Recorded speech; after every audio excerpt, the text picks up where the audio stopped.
बिस्मिल्लाहिर्रहमानिर्रहीम अस्सलाम वालेकुम, वेलकम टू माय चैनल। आज हम बनाएंगे मज़ेदार सा पाइनएप्पल केक और आप इसको आसानी से घर पर बना सकते हैं। मैं आपको बताऊंगी कि इसमें आपको कौन सी क्रीम यूज़ करनी है और उसको आपको कितना व्हिप करना है, मुकम्मल गाइड करूंगी। और इंशाल्लाह इस वीडियो में आपको मुख्तलिफ टिप्स भी दूंगी, तो आपने वीडियो को पूरा देखना है, आपने बिल्कुल स्किप नहीं करना, और ताकि कोई पॉइंट जो आपसे मिस ना हो जाए। तो चलिए आइए बनाते हैं अपना मज़ेदार सा पाइनएप्पल केक। तो पाइनएप्पल केक बनाने के लिए सबसे पहले अपनी क्रीम को व्हिप कर लेंगे। तो मैं बना रही हूँ 2 पाउंड का केक और 3 लेयर्स में बनाऊंगी, तो इसलिए मैंने यहाँ पर 1.5 कप क्रीम का इस्तेमाल किया है। ये तकरीबन 350 ग्राम है। और अगर आपको 2 लेयर्स में बनाना है तो आप जो है 200 ग्राम तक क्रीम लेंगे। वो 2 पाउंड का केक आपका 200 ग्राम में बिल्कुल बन जाएगा। तो इस तरह क्रीम आपकी बिल्कुल देखें, इस तरह थोड़ी सी जमी हुई होनी चाहिए। तो क्रीम ये नॉन डेयरी क्रीम है, इसके लिए आपको इसी का यूज़ करना है। तो इस क्रीम को आपने हमेशा फ्रीज़र में रखना होता है। जब आपको यूज़ करना हो तो आप इसके बॉक्स को निकाल कर पानी में रखेंगे, तो जब ये थोड़ी सी मेल्ट हो जाएगी फिर आप इसका इस्तेमाल करेंगे। लेकिन आपने बिल्कुल इसको गर्म नहीं करना, ठंडी बिल्कुल चिल करके यूज़ करना है, ठीक है। और आपका बाउल भी जो है ठंडा होना चाहिए। गर्मियों में हम नीचे बर्फ़ रखते हैं, लेकिन अभी चूँकि सर्दियाँ हैं तो इसलिए मैं इसको बगैर बर्फ़ के ही व्हिप कर लूँगी, ईजिली हो जाएगी।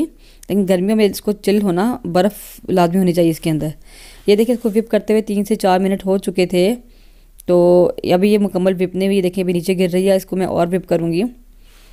तो जो डेयरी क्रीम होती है मिल्क पैक या ऑलपर्स की, इसके आपको उसका इस्तेमाल नहीं करना, उससे आपका केक बिल्कुल ठीक नहीं बनेगा। इसके लिए नॉन डेयरी क्रीम ही यूज़ होती है और ये इजीली आपको मार्केट से जो है मिल जाती है। तो ये देखें, मैंने इसको 2-3 मिनट और व्हिप किया है और मैं आपको दिखाती हूँ। देखिए लाइंस पड़ना शुरू हो गई हैं, इसका मतलब हमारी क्रीम व्हिप होगी। इसके अलावा इसकी एक निशानी ये है कि ये स्टिफ पीक्स बन जाती हैं। और इसके अलावा जब आप इसको स्पैचुला पे उठाते हैं तो ये बिल्कुल जो है नीचे नहीं गिरती, उल्टाएंगे तो ये नीचे नहीं गिरेगी। इसका मतलब हमारी क्रीम तैयार है। और एक निशानी इसकी ये भी है कि मशीन थोड़ी सी जो भारी होना शुरू हो जाती है। तो बस जब तक हम केक के लेयर्स कट करते हैं तब तक हम इसको फ्रिज में रख लेंगे, ताकि हमारी क्रीम जो है वो मेल्ट ना हो जाए। ये है हमारा वनीला स्पंज, जिसकी रेसिपी मैंने आपसे जो है लास्ट वीडियो में शेयर की थी। तो इसका लिंक मैं आपको डिस्क्रिप्शन में दे दूँगी, और इसके अलावा आई बटन पर क्लिक करके भी आप इसकी वीडियो देख सकते हैं। इसको मैं 3 लेयर्स में कट कर लूँगी। आप चाहें तो 2 लेयर्स में बना सकते हैं, लेकिन मैं इसको 3 लेयर्स में बनाऊँगी। 2 लेयर्स में बहुत ज़्यादा जो है इसकी लेयर मोटी हो जाती है, तो मैं 3 लेयर्स में इसको कट कर लूँगी। ये देखिए, मैंने इसकी तीनों लेयर्स जो हैं वो कट कर ली हैं। और मैं आपको दिखाती हूँ, जो सबसे नीचे वाली इसकी लेयर थी, ये जो इस पर पड़ी हुई थी, ये थोड़ी सी नीचे से डैमेज थी, मतलब थोड़ी सी टूटी हुई थी। आपने ये भी ध्यान रखना, जो लेयर आपकी नीचे आएगी वो बिल्कुल मोटी प्रॉपर होनी चाहिए, क्योंकि आपको जब केक को उठाना होता है तो फिर टूटने का डर होता है, ठीक है।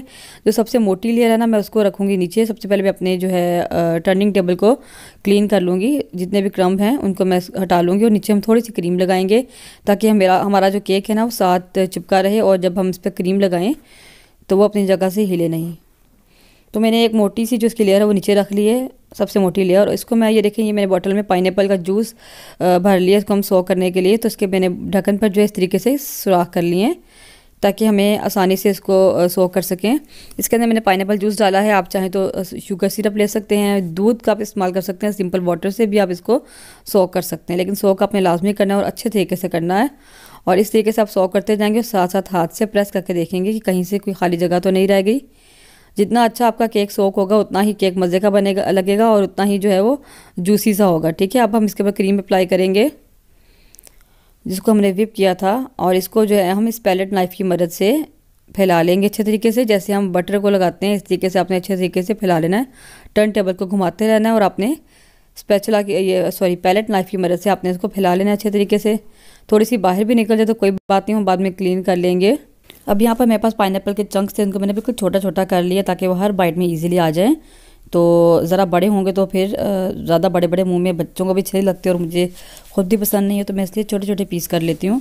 तो वो पाइनएप्पल डालने के बाद अच्छे तरीके से मैं थोड़ी सी क्रीम डालूंगी और इसको फैला लूँगी, ताकि हमारे पाइनएप्पल अच्छे तरीके से स्टिक हो जाएँ। और क्रीम जो है अच्छे तरीके से फैलाने के बाद इसके ऊपर जो है हम अपनी केक की सेकेंड लेयर रखें।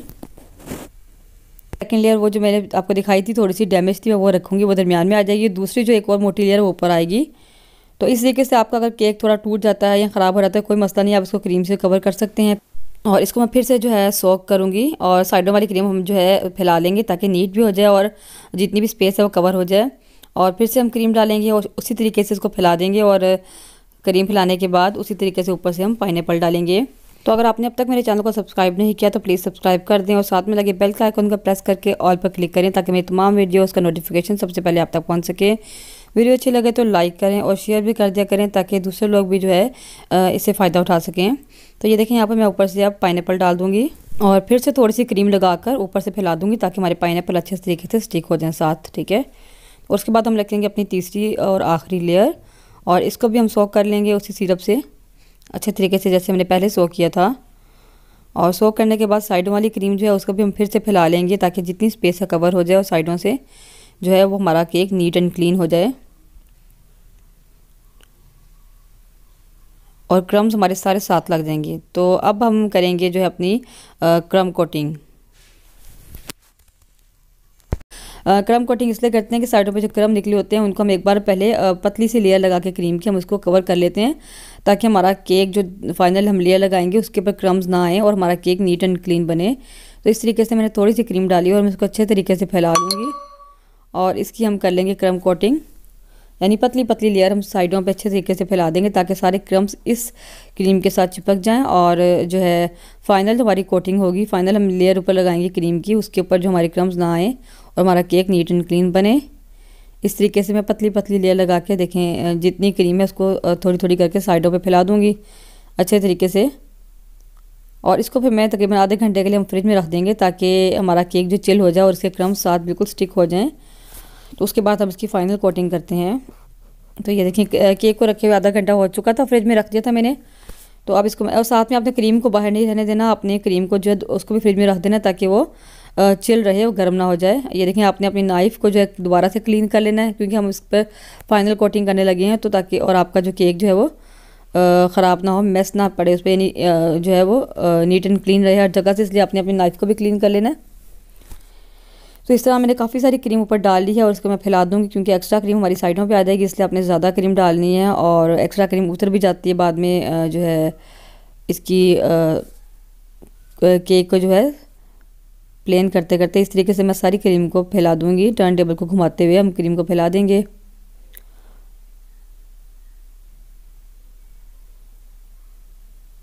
और अपने केक को हम कर लेंगे नीट।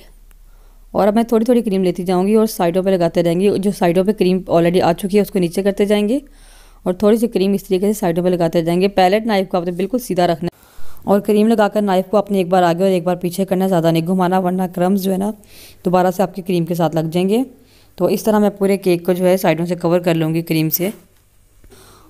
और ये देखिए मैंने क्रीम को चारों तरफ लगा लिया है और अच्छे तरीके से स्मूथ कर लेंगे।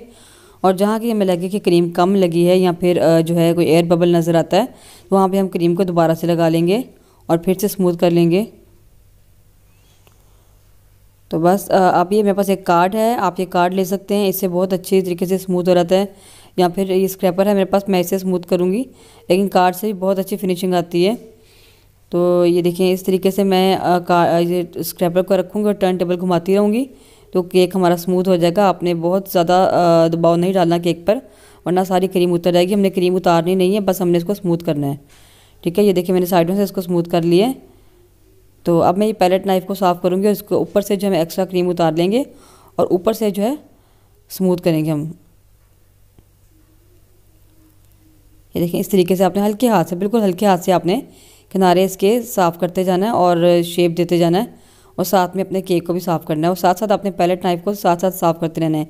एक बार आप पैलेट नाइफ़ ऊपर फेरेंगे और साथ ही साफ़ करेंगे। एक्स्ट्रा क्रीम आप बाउल में लगाएंगे और इसको टिश्यू से या किसी कपड़े से साफ़ करेंगे और एक बार पैलेट नाइफ़ को पूरे केक पर फेर लेंगे ताकि वो अच्छे तरीके से स्मूथ हो जाए। अच्छा ये कॉम वाला स्क्रैपर है, इससे हम साइडों पे जो डिज़ाइन बनाएंगे। छोटे वाले से मैं डिज़ाइन बनाऊंगी, तो आप चाहें तो डिज़ाइन बना सकते हैं और अगर आप इसी तरीके से सिंपल रखना चाहें तो आप इसको सिंपल भी रख सकते हैं। तो मैं बस इसी तरीके से स्क्रैपर रख कर टर्न टेबल घुमाऊँगी तो बहुत अच्छा सा डिज़ाइन बन जाएगा। अच्छा एक टिप मैं आपको और दूंगी कि आप अगर केक को और ज़्यादा क्लीन और स्मूथ करना चाहते हैं तो आप पैलेट नाइफ़ को पानी में डिप करें और उसको एक बार ऊपर से फेर दें तो आपका केक जो है ना वो स्मूथ हो जाएगा बहुत ज़्यादा। तो कॉम को मैंने चारों तरफ फेर लिया और एक खूबसूरत सा जो है वो डिज़ाइन बन गया।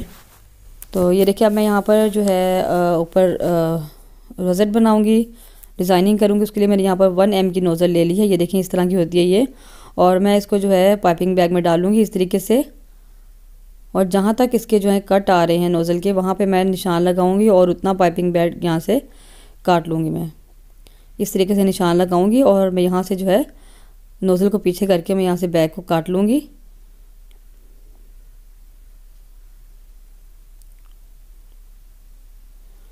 आप कोई से भी नोज़ल यूज़ कर सकते हैं, लेकिन इस नोज़ल के फ्लावर बहुत अच्छे बनते हैं, रोजेट बहुत अच्छे बनते हैं इससे। तो बस अब मैं इसमें जो है एक ग्लास लेकर इसके अंदर मैं ये बैग रख दूँगी और इसमें मैं क्रीम को जो है फिल कर दूँगी।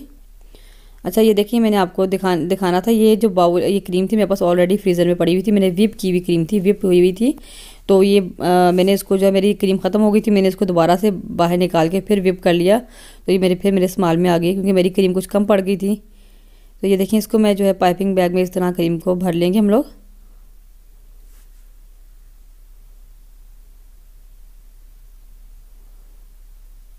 और इस तरह ज़रा क्रीम जो है वो आसानी से डल जाती है।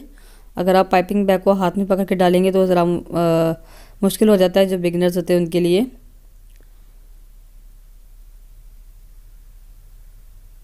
तो बस मैं इसको अच्छे तरीके से प्रेस करके और ऊपर से इसको घुमा लूँगी, ट्विस्ट कर लूँगी अच्छी तरीके से पाइपिंग बैग को। और हम इसकी थोड़ी सी निकाल कर देखेंगे अपनी प्लेट में, ताकि पता चले कि इसका ये सही से निकल रही है कि नहीं। ये देखिए, ये पाइनएप्पल कुछ बचा था, इसके मैंने छोटे छोटे पीस कर लिए थे। और ये आप देख रहे होंगे बहुत येलो कलर है इसका। इस पर मैंने सिर्फ 1 ड्रॉप जो था ना येलो फूड कलर डाला था, ताकि ये खूबसूरत सा कलर आ जाए उसके ऊपर। क्योंकि पाइनएप्पल का अपना कलर इतना डार्क नहीं होता, तो जो है इतना वो प्रोमिनेंट नहीं होता, तो मैंने इसलिए बस 1 ड्रॉप जो है फूड कलर का यूज़ किया था। आप चाहें तो डाल सकते हैं, नहीं तो आप स्किप भी कर सकते हैं। बस मैंने खूबसूरती के लिए डाला था। तो ये पाइनएप्पल को मैं रख दूँगी दरमियान में, और साइड पे हम इसके रोजेट बनाएंगे इस तरीके से घुमाते हुए। बिल्कुल साथ साथ आपने साइडों पे चारों तरफ जो है फूल बना लेने इस तरीके से।